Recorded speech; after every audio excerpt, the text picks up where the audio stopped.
Carlo Acutis tocó al sacerdote que le dio la última unción 14 años después. Tembló 7 días. Mi nombre es el padre Domenico Ferrante. Fui sacerdote durante 41 años, y lo que voy a contarles esta noche es algo que nunca pensé decir en voz alta, porque durante 14 años me convencí de que, si lo decía, la gente pensaría que me había vuelto loco. Administré los sacramentos a más de 200 personas en su lecho de muerte. Conocí el olor de la enfermedad. Conocí el silencio de las habitaciones donde alguien está por cruzar. Sé distinguir a alguien que muere en paz de alguien que muere con miedo. 41 años lo enseñan.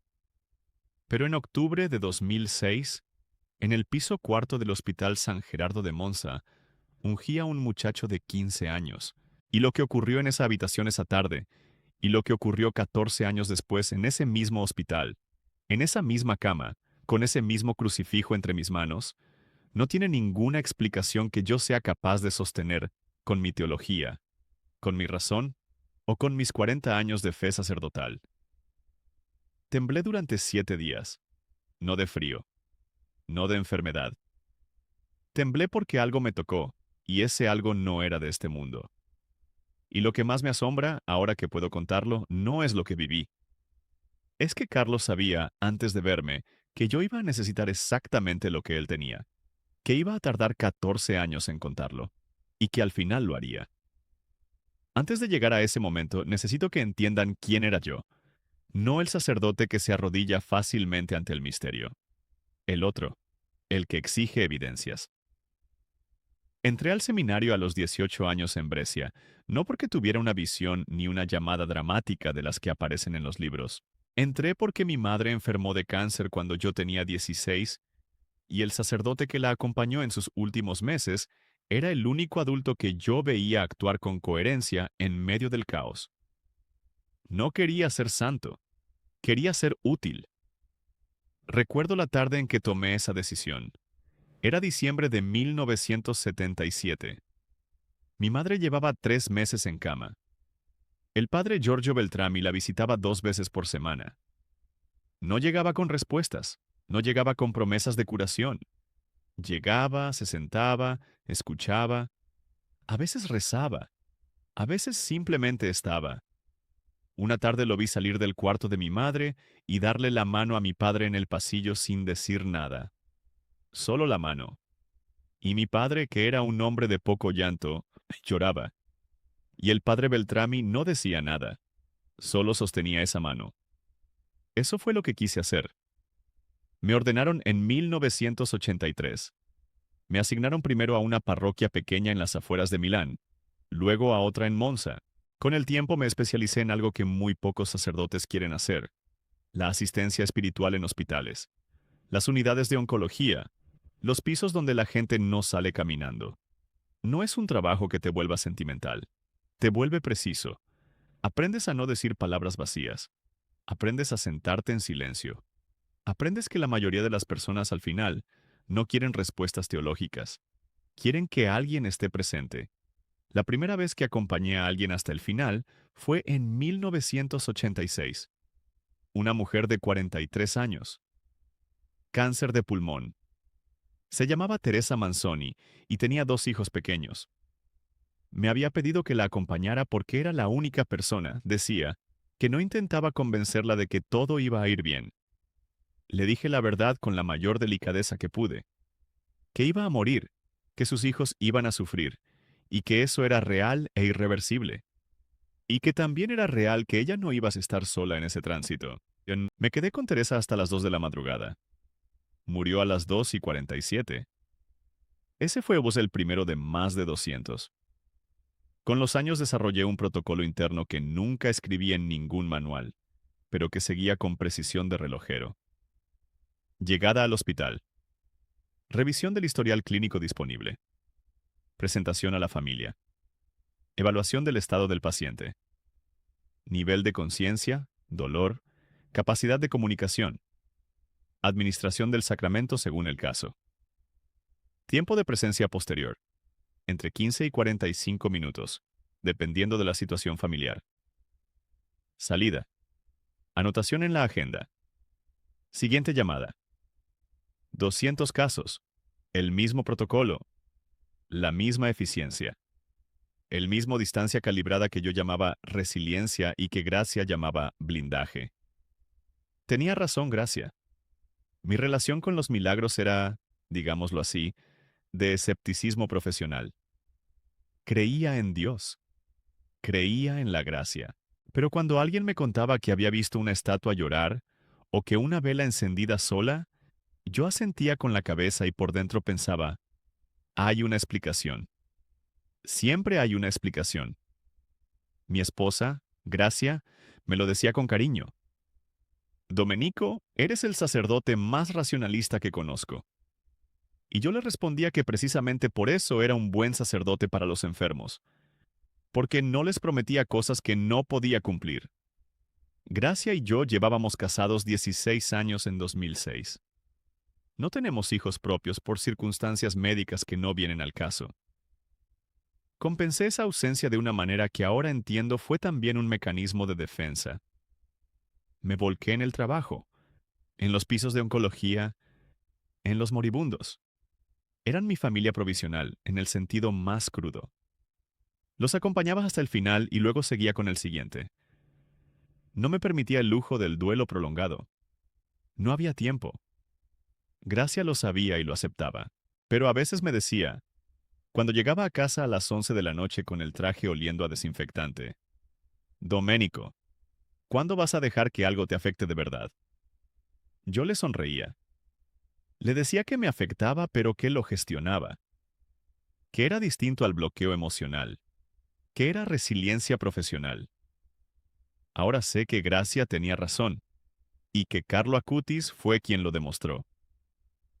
En octubre de 2006, llevaba más de 20 años trabajando con el Hospital San Gerardo.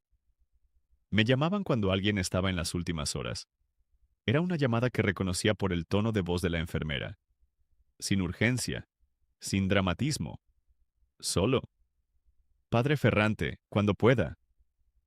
La mañana del 11 de octubre de 2006, la enfermera Cristina Bettini me llamó a las 9:43.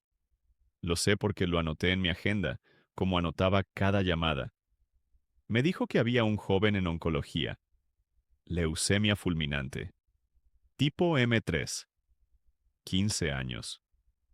La familia pedía los sacramentos. El tipo M3, la leucemia promielocítica aguda, tiene una velocidad de progresión que en los casos no diagnosticados a tiempo puede ir de los primeros síntomas a la muerte en días. Carlo había comenzado a sentirse mal en septiembre, durante unas vacaciones de verano. Fue a un médico el 2 de octubre. El diagnóstico llegó el 4. Llevaba 7 días en el San Gerardo cuando yo fui llamado. Llegué al hospital a las 11:15. La habitación era la 416 en el ala norte. El pasillo olía a desinfectante de pino, como siempre. El suelo brillaba bajo los fluorescentes. La temperatura del pasillo, según el termostato que estaba a 3 metros de la puerta, marcaba 19 grados centígrados. Nada diferente a cualquier otro día. Pero yo aún no sabía lo que me esperaba. Entré a la habitación 416 y lo primero que vi fue la luz. No era más luz que en cualquier otra habitación. Eran las mismas lámparas fluorescentes del hospital. Pero algo en mi percepción registró la habitación como más clara de lo que debía ser, y en ese momento lo atribuí al cansancio. Llevaba 4 días sin dormir bien, porque la semana anterior había acompañado a una señora de 82 años durante 3 noches seguidas. El muchacho estaba en la cama central. Su nombre era Carlo. Carlo Acutis. Lo supe después. En ese momento solo vi a un chico delgado, muy pálido, con el pelo oscuro aplastado contra la almohada, los ojos cerrados. Tenía 15 años, pero en la cama parecía más pequeño. La leucemia fulminante tipo M3 hace eso. Reduce a la persona a sus contornos esenciales. Su madre, Antonia, estaba sentada a la izquierda. Sus ojos estaban secos. No era indiferencia. Era el agotamiento de alguien que lleva días llorando y ya no le quedan lágrimas, pero el dolor sigue ahí, exactamente igual. Me hizo un gesto de agradecimiento con la cabeza cuando entré. No dijo nada. Me acerqué a la cama. Carlo abrió los ojos cuando me oyó llegar. Y aquí es donde empiezo a tener dificultades para ser preciso, porque lo que recuerdo de su mirada no encaja con lo que debería recordar de un chico de 15 años en estado terminal. No era una mirada de miedo. No era tampoco la mirada serena y resignada que a veces ves en personas mayores que han hecho las paces con su fin. Era algo diferente. Era una mirada de alguien que sabe exactamente dónde está y a dónde va y no tiene ningún problema con ninguna de las dos cosas. Le pregunté cómo se llamaba. Me respondió, Carlo. La voz era débil, pero la articulación era perfecta. Nada de confusión. Nada de sedación excesiva. Tenía pautada morfina a dosis bajas, según me informó la enfermera antes de entrar. Esa dosis no debería haber producido el nivel de lucidez que él mostraba. Le pregunté si quería recibir los sacramentos. Me dijo que sí. Le administré la unción de los enfermos.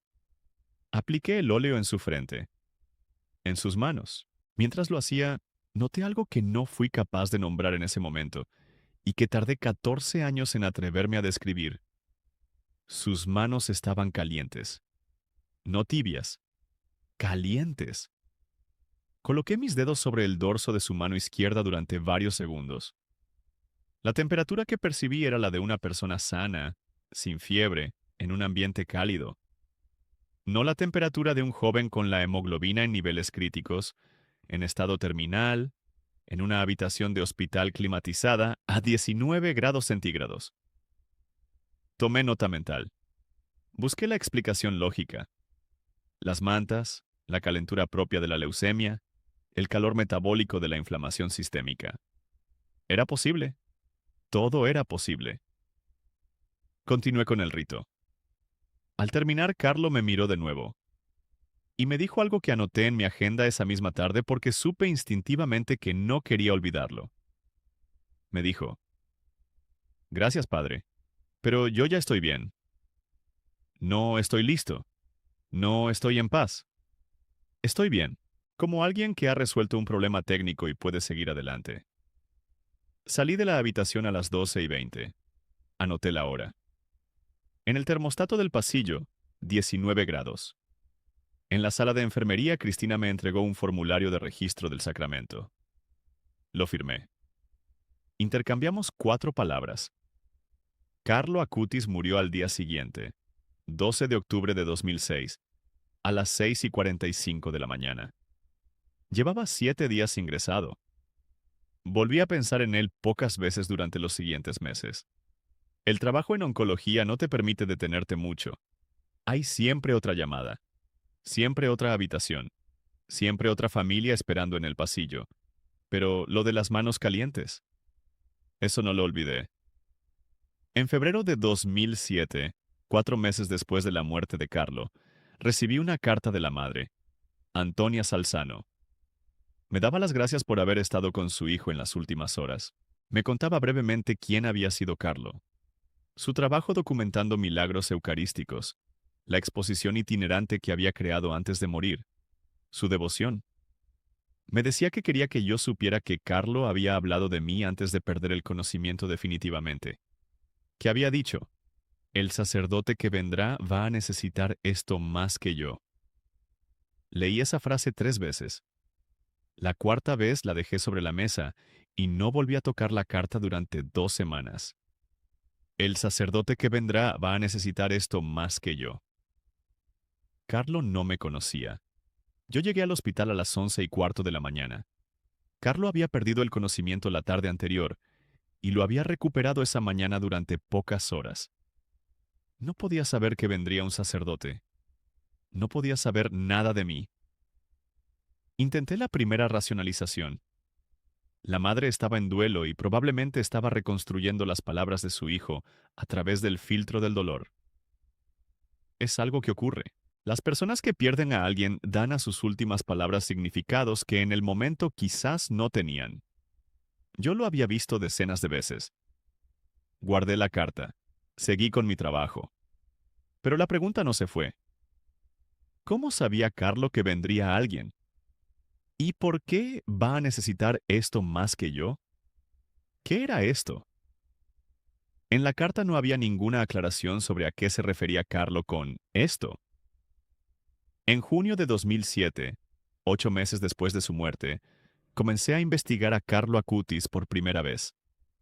No de manera sistemática, solo para satisfacer una curiosidad que no terminaba de apagarse.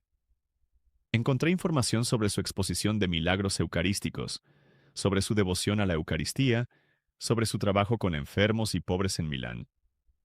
Había documentado más de 160 milagros eucarísticos de distintos lugares del mundo. A los 15 años. Había algo en esa cifra que me detuvo. 160.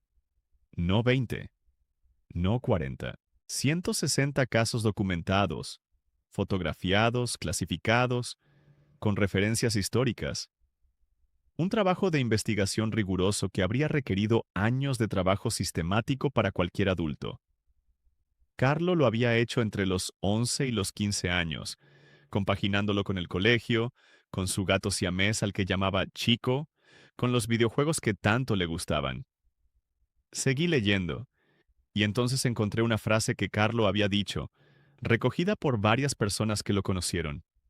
La Eucaristía es mi autopista al cielo. La leí. Pensé en sus manos calientes. Pensé en su mirada. Pensé en el sacerdote que vendrá va a necesitar esto más que yo. Y guardé todo en un cajón de mi memoria, donde meto las cosas que no sé cómo clasificar. Pasaron los años. En noviembre de 2019, 13 años después de la muerte de Carlo, ocurrió algo que reactivó todo.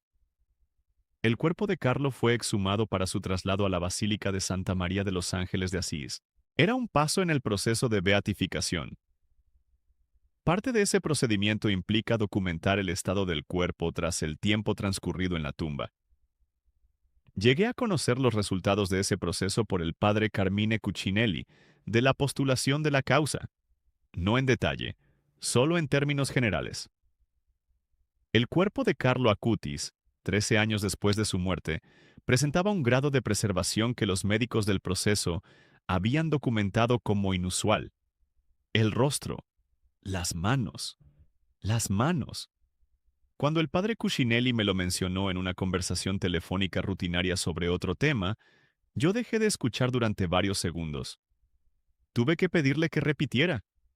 Las manos de Carlo estaban preservadas de una manera que no correspondía con lo esperable después de 13 años. Las mismas manos que yo había tocado con el óleo en octubre de 2006. Las mismas que habían estado a 37 grados de temperatura en una habitación de 19. Las que yo no había podido explicar. Esa noche Gracia me encontró en el estudio a medianoche, mirando la pared. Me preguntó qué me pasaba. Le dije que nada. Me miró de la manera en que me mira cuando sabe que estoy mintiendo, pero también sabe que no voy a decir la verdad todavía. Se fue a la cama. Yo me quedé en el estudio hasta las 3 de la mañana con la agenda de 2006 abierta en la página del 11 de octubre. Mis anotaciones de ese día, 11:45, ingreso a habitación 416, 12:20, salida. Nombre del paciente, Carlo A. La política del hospital me impedía anotar apellidos. Sacramento administrado, unción. Observación, manos calientes. Temperatura ambiente, 19 grados. Ese último apunte. Manos calientes. 3 palabras escritas 13 años atrás. Escritas porque algo en mí sabía que no debía olvidarlas, aunque en ese momento no supiera por qué. Llamé a la enfermera Cristina Bettini al día siguiente. Me llevó varios días encontrar su número, se había jubilado. Pero cuando por fin hablé con ella, lo que me dijo confirmó de una manera que me dejó sin palabras lo que yo había anotado en mi agenda. Cristina recordaba a Carlo. Dijo que era imposible no recordarlo. En sus 32 años de enfermería, había visto morir a muchos niños y jóvenes, y que todos ellos la habían marcado. Pero Carlo era diferente. Le pregunté que en qué sentido. Otra pausa. Luego, la temperatura. Cuando lo aseamos el día que murió, la temperatura de su cuerpo era de 35 grados y 8 décimas.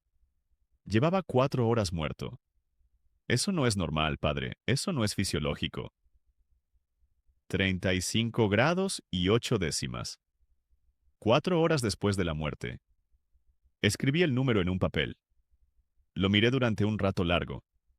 La hipotermia cadavérica estándar en un ambiente de 19 grados indica una pérdida de aproximadamente 1 grado por hora. En 4 horas, la temperatura esperada habría sido de 31 a 32 grados como máximo. 35,8 era una anomalía de 4 grados por encima de lo previsible. No de décimas, de 4 grados enteros.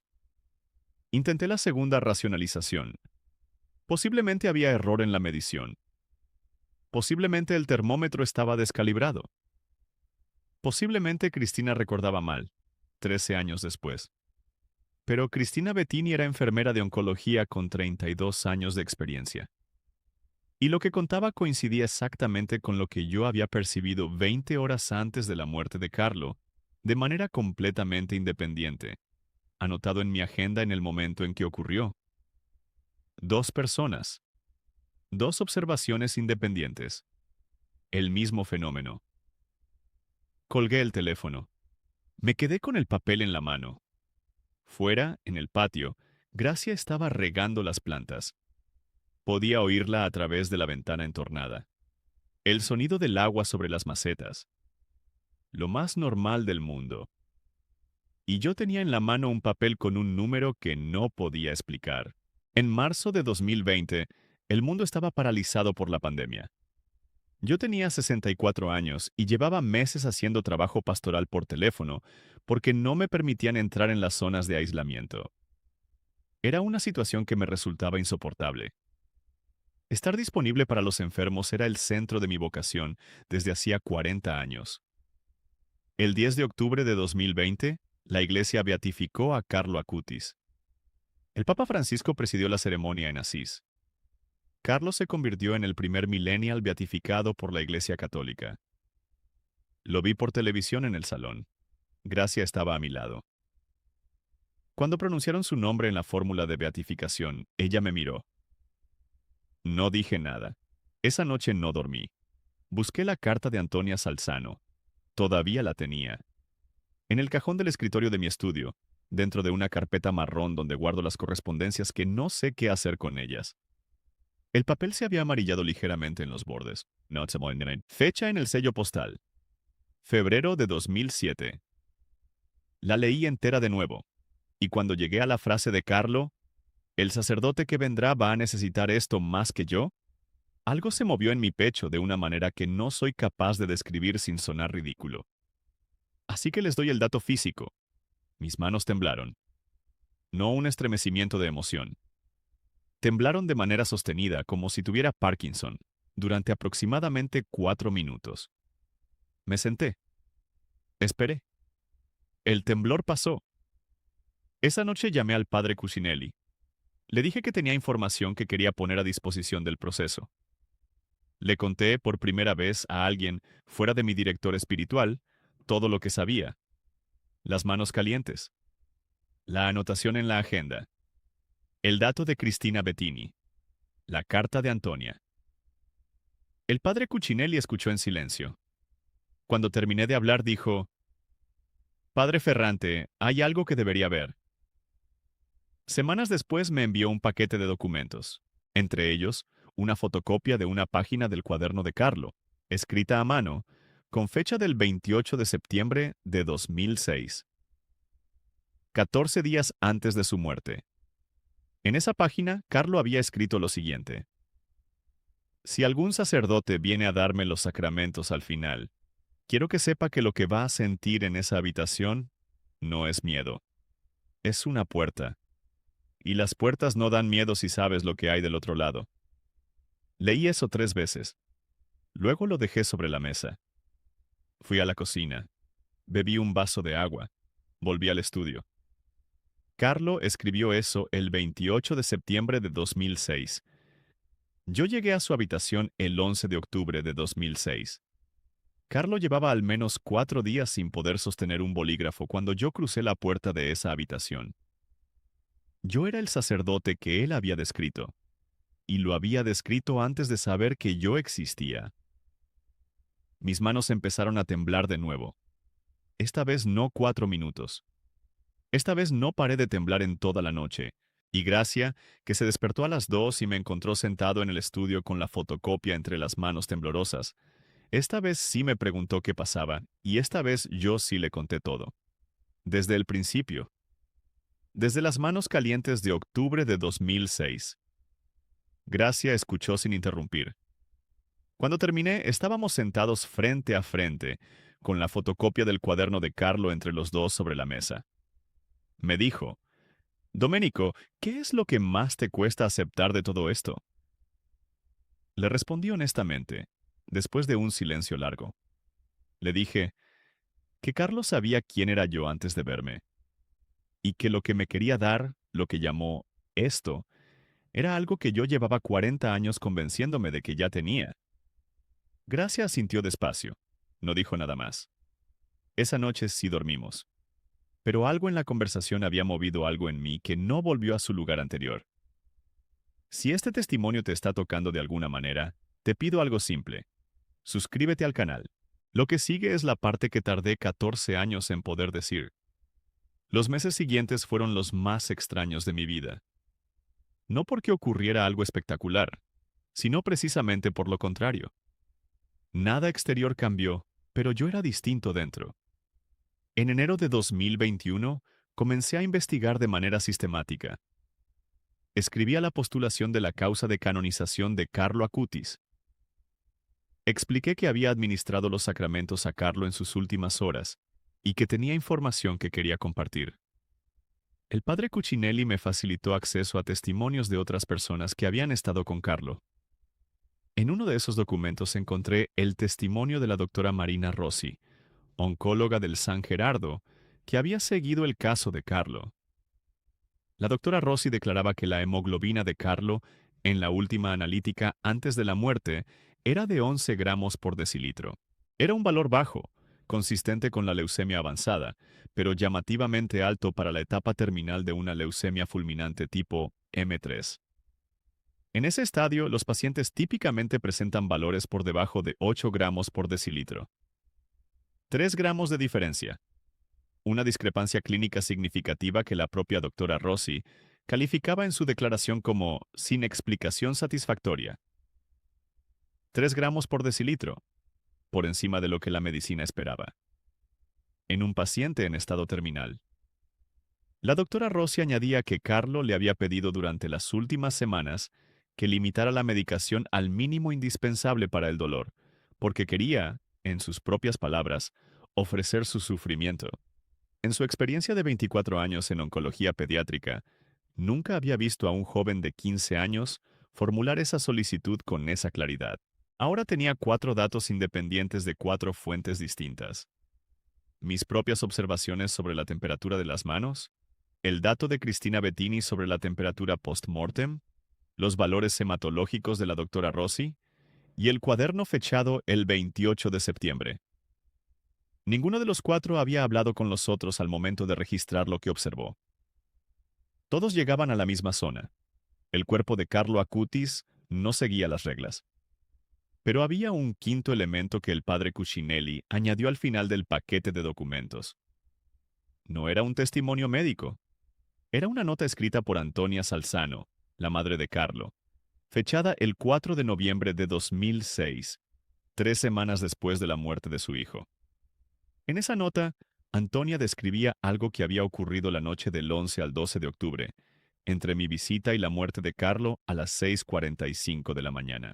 Según Antonia, Carlo había recuperado la conciencia a las 11 de la noche, unas horas después de que yo le administrara la unción.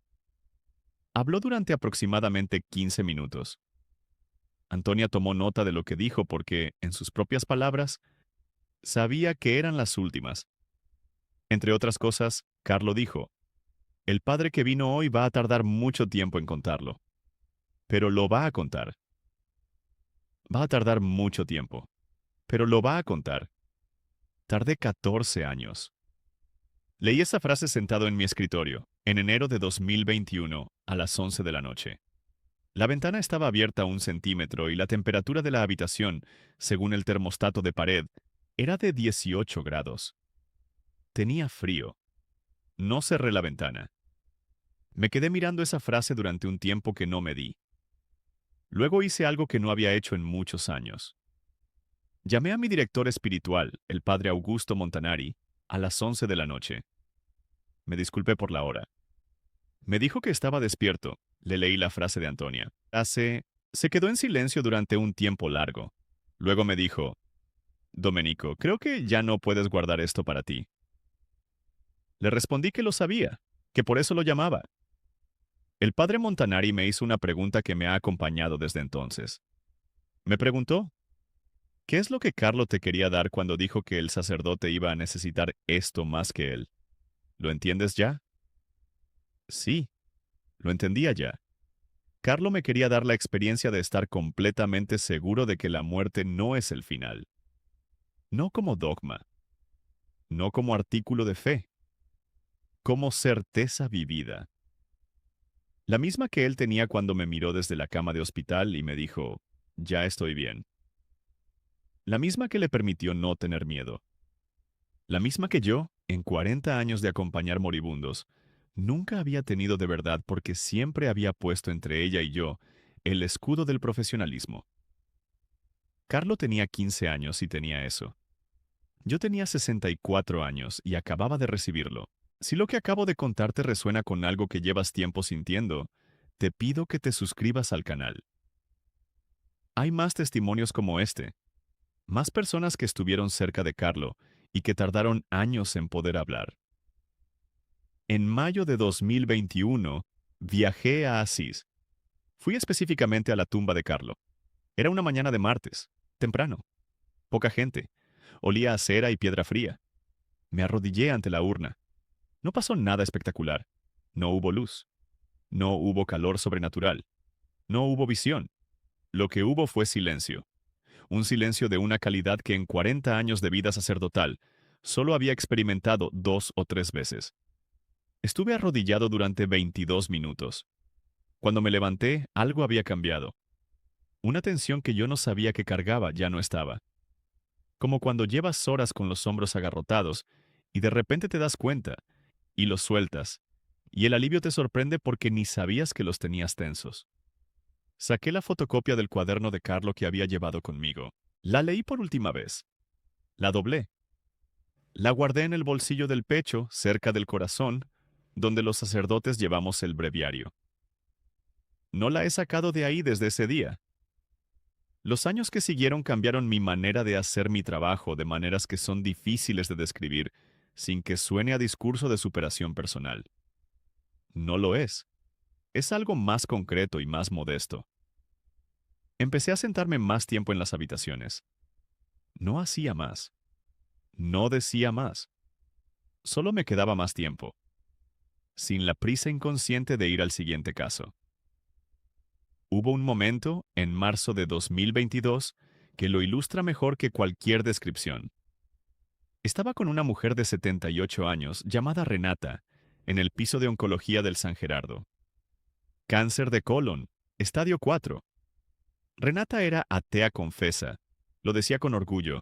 Había sido profesora de filosofía durante 40 años y tenía objeciones teológicas articuladas para cada cosa que yo pudiera decirle. Me lo advirtió en la primera visita. Padre, no vengo a convertirme. Vengo a que alguien esté. Me quedé. 3 semanas fui a verla cada 2 días. No le hablé de Dios. No le hablé de la otra vida. Le hablé de Carlo una sola vez, la última semana, cuando ella misma me preguntó qué era lo que me había cambiado, porque notaba que yo era distinto al tipo de sacerdote que ella esperaba. Le conté la historia, los datos, la temperatura de las manos, el cuaderno del 28 de septiembre. Le dije que no le pedía que creyera nada, solo que se sentara con los datos. Renata escuchó en silencio.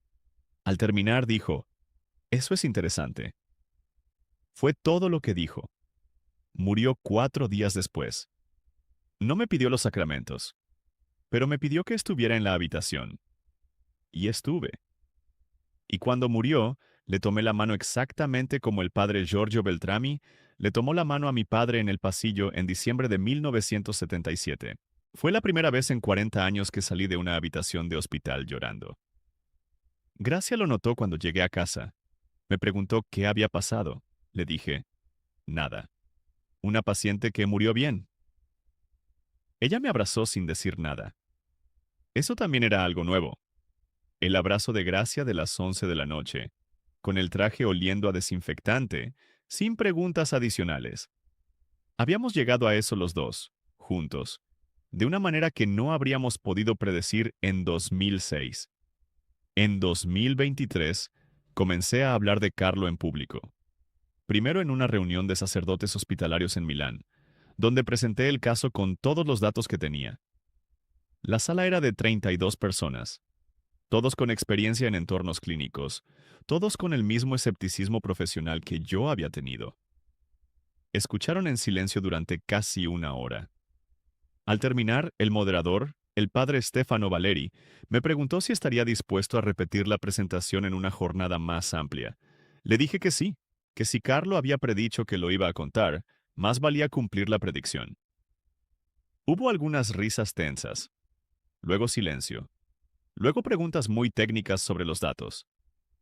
Exactamente el tipo de preguntas que yo mismo habría hecho 14 años antes. Eso era lo correcto. No me interesaba la devoción fácil. Me interesaba que alguien con formación crítica se sentara con los datos y no pudiera descartarlos. En octubre de 2024, Grazia enfermó. Un diagnóstico de cáncer de mama, estadio 2, afortunadamente detectado a tiempo. Los meses que siguieron fueron los más duros de nuestra vida en común. No por la severidad del diagnóstico que los médicos valoraban con optimismo cauteloso, sino por lo que me reveló de mí mismo, que yo, que había acompañado a más de 200 personas en ese trance, no sabía cómo acompañar a mi propia esposa. Me descubrí haciendo lo que había hecho toda mi vida, gestionando, informándome, coordinando, hablando con los oncólogos, revisando los protocolos de tratamiento. La hemoglobina de Gracia antes de comenzar la quimioterapia era de 13 gramos por decilitro, valor normal. Tomé nota. Hice lo que sabía hacer. Pero una tarde de diciembre, mientras Gracia dormía después del segundo ciclo de quimioterapia, con el pelo empezando a caer sobre la almohada, me quedé paralizado en el umbral de la habitación. No podía entrar.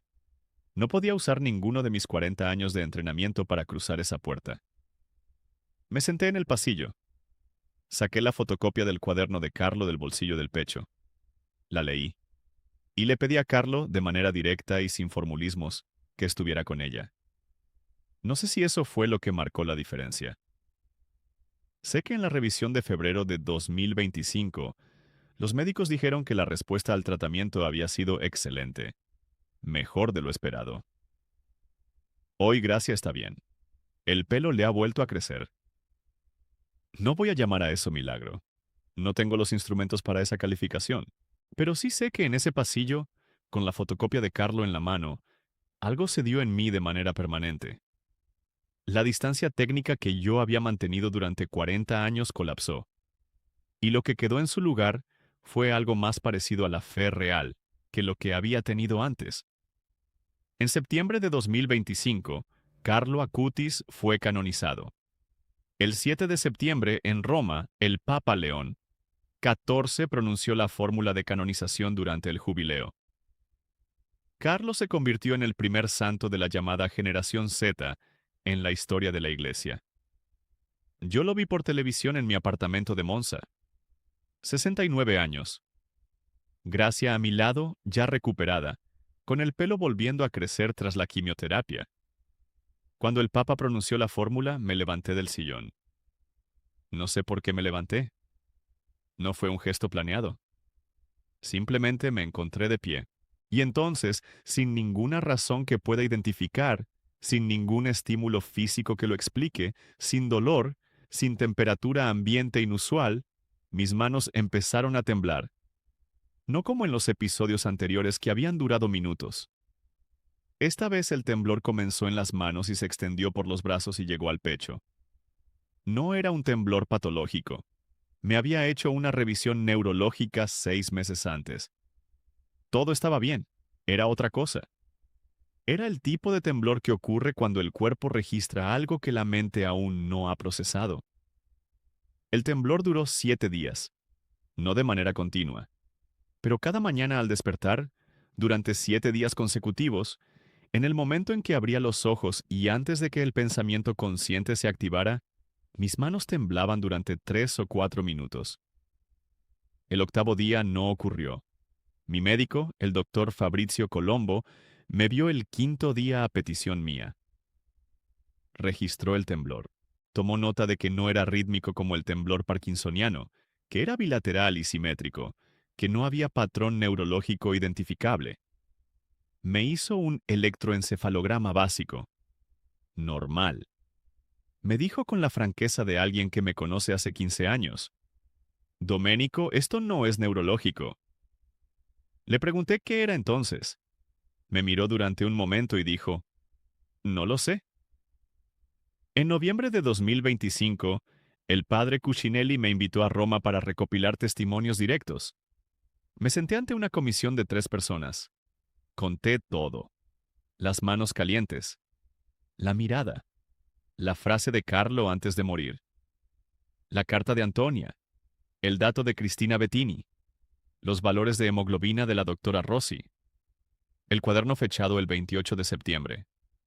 Los 7 días de temblor. Uno de los miembros de la comisión, un teólogo cuyo nombre no citaré porque no tengo su autorización, me preguntó al final: Padre Ferrante, después de todo esto, ¿cree usted en los milagros? Le respondí honestamente. Le dije que durante 40 años había tenido la respuesta fácil, que creer en los milagros era parte del contrato teológico, pero que en la práctica yo los administraba con prudencia profesional, que no los prometía, que no los descartaba. Le dije que hoy mi respuesta es diferente, no porque haya abandonado la prudencia, sino porque he entendido que hay cosas que ocurren en el espacio entre lo que la ciencia puede medir y lo que la fe puede nombrar, y que en ese espacio Carlo Acutis vivió, murió y sigue activo de maneras que yo no tengo instrumentos para clasificar, pero que tampoco tengo ya la comodidad de ignorar. Hoy tengo 69 años. Algunos domingos sigo celebrando misa en la parroquia de Santa María Incoronata de Monza, donde llevo más de 15 años vinculado. Gracia está bien. El pelo le ha vuelto a crecer. El padre Marco Alberti, mi colega de tantos años, me preguntó en una comida de finales de 2025 qué había sido lo más difícil de todo esto. No el temblor de 7 días, no los datos inexplicables, no el cuaderno de Carlo. Lo más difícil, le dije, fue admitir que durante 40 años había hecho mi trabajo con una armadura puesta que yo creía que era fe, y que la fe real, la que no necesita protección técnica, me la dio un chico de 15 años que murió antes de que yo terminara de abrocharse el alzacuellos. El padre Marcos se quedó en silencio. Luego dijo, «Eso es lo que Carlo le quiso dar». Sí, eso fue exactamente esto. En octubre de 2025, en el aniversario de la muerte de Carlo, 19 años después, regresé al Hospital San Gerardo. Subí al cuarto piso, el ala norte, el mismo desinfectante de siempre, el suelo brillando bajo los fluorescentes. Caminé hasta la habitación 416. La puerta estaba cerrada. Había un paciente dentro. Me quedé en el pasillo durante varios minutos, con el crucifijo que siempre llevo en las visitas hospitalarias entre mis manos. No entré. No era mi lugar entrar. Me quedé allí, en ese pasillo, con ese crucifijo, y le dije en voz baja lo que no le había dicho en 2006 porque entonces no tenía palabras para ello. Le dije, entendí lo que quisiste decirme. Mis manos, mientras sostenían el crucifijo, estaban calientes. Exactamente igual que las de Carlo en octubre de 2006. Una temperatura que no correspondía a la habitación, que marcaba 19 grados en el termostato del pasillo. Medí la temperatura en el dorso de mi mano con el termómetro que siempre llevo. 37 grados. Temperatura corporal normal. De una persona viva. Mis manos estaban a la misma temperatura que las manos de Carlo la tarde que lo ungí. Lo anoté en mi agenda. Como he anotado todo desde hace 41 años. Fecha, hora, temperatura, 19 grados en el termostato, 37 grados en mis manos. 4:14 de la tarde del 12 de octubre de 2025. Cuando los jóvenes me preguntan por Carlo Acutis, yo les digo una sola cosa. Era alguien que vivía como si lo que creía fuera absolutamente real. No como si pudiera ser real, no como si le gustaría que fuera real, como si lo fuera. Con la misma certeza con la que nosotros sabemos que hay suelo bajo nuestros pies cuando caminamos. Esa certeza, en un chico de 15 años que estaba muriendo de leucemia, es la cosa más extraordinaria que he visto en 41 años de sacerdocio. Cuando los colegas escépticos me preguntan, los que me conocen desde hace décadas y saben que yo no soy el tipo de sacerdote que ve milagros en cada coincidencia, les digo esto: no te pido que creas lo que yo no pude explicar. Te pido que te sientes con los datos. La temperatura de las manos: 37 grados en un paciente terminal en una habitación de 19 grados. La temperatura post-mortem: 35,8, 4 horas después de la muerte, 4 grados por encima de lo esperado. La hemoglobina: 11 gramos por decilitro cuando debería haber sido menos de 8. El cuaderno fechado el 28 de septiembre, describiendo a un sacerdote que llegó 14 días después. El temblor de 7 días durante la canonización, registrado por un médico que lo calificó como no neurológico. Siéntate con esos datos. Intenta explicarlos uno por uno. Yo lo intenté durante 14 años. Carlo dijo una vez: todos nacen como originales, pero muchos mueren como fotocopias. Yo pasé 40 años siendo una fotocopia excelente de un sacerdote competente, sin excesos emocionales, sin promesas que no pudiera cumplir. El profesional. Lo que Carlo me dio, sin haberme pedido permiso y sin que yo lo solicitara, fue la versión original. La que creía de verdad. La que temblaba ante el misterio en lugar de clasificarlo. La que podía arrodillarse al lado de la cama de su esposa enferma y pedir ayuda sin fórmulas protocolarias. No sé si eso es un milagro en el sentido técnico que exige el Vaticano, pero sé que cambió mi vida, y que el cambio empezó en una habitación de hospital, con un chico de 15 años de manos calientes, que me miraba como si supiera exactamente a dónde iba y ya estuviera, de alguna manera que no comprendo, en los dos lugares a la vez. Si este testimonio te ha marcado tanto como marcó mi vida, te pido que te suscribas y compartas este video con alguien que necesite escucharlo. Las huellas del cielo están en todas partes. Solo hay que saber mirar.